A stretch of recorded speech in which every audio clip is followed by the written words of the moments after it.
That's certainly not how anyone thought their vacation would end.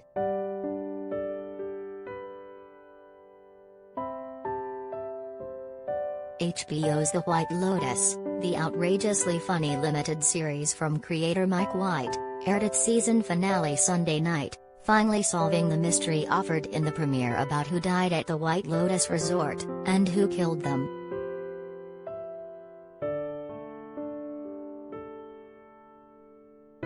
The ending was as inevitable as it was shocking, brilliantly plotted and masterfully acted.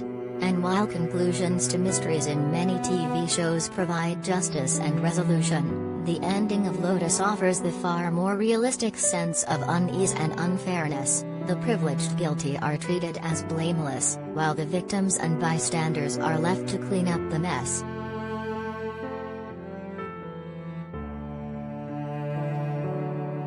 Shane, Jake Lacey, killed Armand, Murray Bartlett, but he leaves Hawaii a free man with a clean conscience and the woman he calls his hot wife, Rachel, Alexandra Daddario, back in his arms.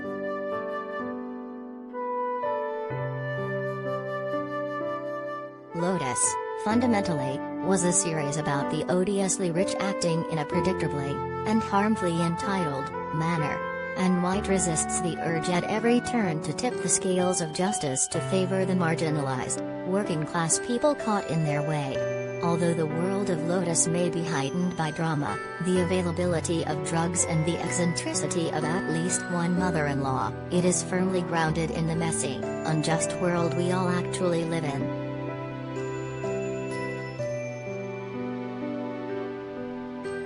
Review: HBO's raucous comedy The White Lotus is your summer must-watch.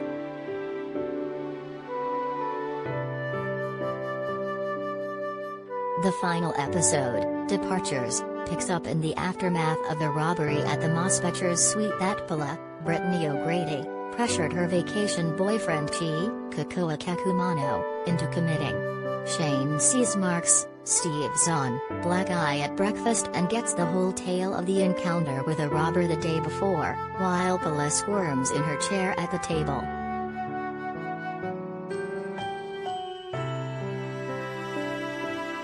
Shane is enraged that the hotel didn't inform him of the presence of a dangerous criminal, gets his mother's travel agent to raise hell with the hotel's owner and hangs on to a knife he used to eat a pineapple from room service. Pay attention to that knife. It's in this moment, after a facial and a kind word from the Linda, Natasha Rothwell, at the spa, that Rachel attempts to break up with her new husband. But Shane simply refuses to accept it, ending the conversation to go for a swim.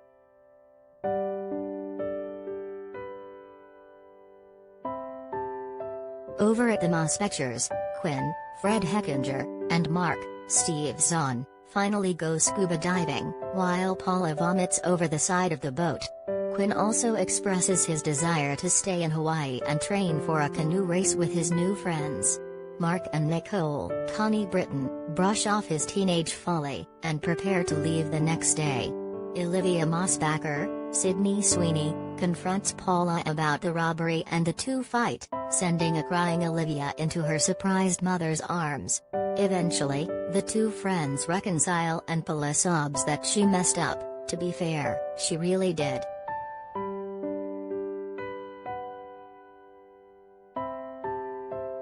Tanya, Jennifer Coolidge, is feeling pretty confident about her new fling with Greg, John Grease, brushing off the advances of a pretty boy gold digger at the pool and planning more vacations for the couple. She tells an excited Belinda about him and breaks the news that she needs more time to think about Belinda's business proposal for a new wellness center. She shoves a wad of cash into Belinda's hands and runs away, while Belinda breaks down. Later, when Rachel calls Belinda for advice about her crumbling marriage, Belinda simply can't take any more burdens from guests, and leaves Rachel alone in her new room.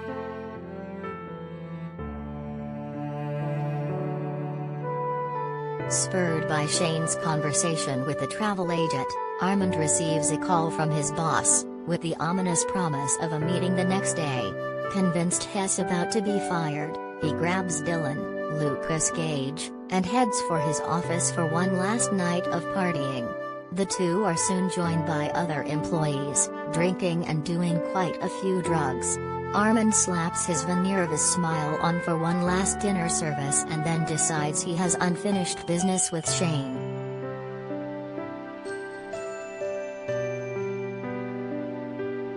How HBO satire The White Lotus hit uncomfortably close to home for creator Mike White.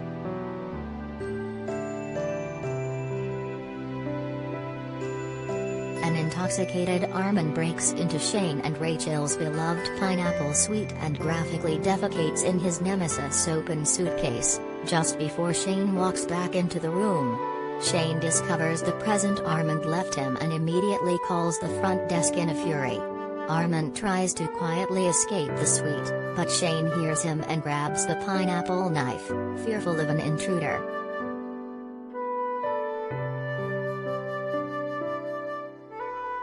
The two men dance around each other, and for a moment the audience might be lulled into believing Armand can get out of this. But a wrong turn from both men leaves them face to face, with Shane's knife plunged into Armand's chest. The hotel manager falls back into the suite's luxurious tub and Shane flees, spluttering, "I'm sorry."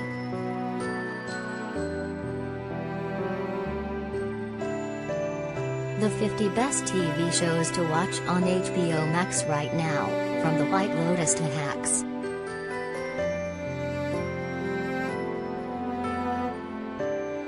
The final moments of Lotus float by after Armand's death. Shane is seen shaking hands with the cops, clearly off the hook for his manslaughter. At the airport, Rachel reunites with Shane, promising she can be happy with him. Tanya and Greg get on the plane together, followed by the Mospectors, although at the last second, Quinn makes a run for it, reuniting with his friends in their canoe. On the island, Belinda is back on shore, waving at a boatload of new guests ready to check in.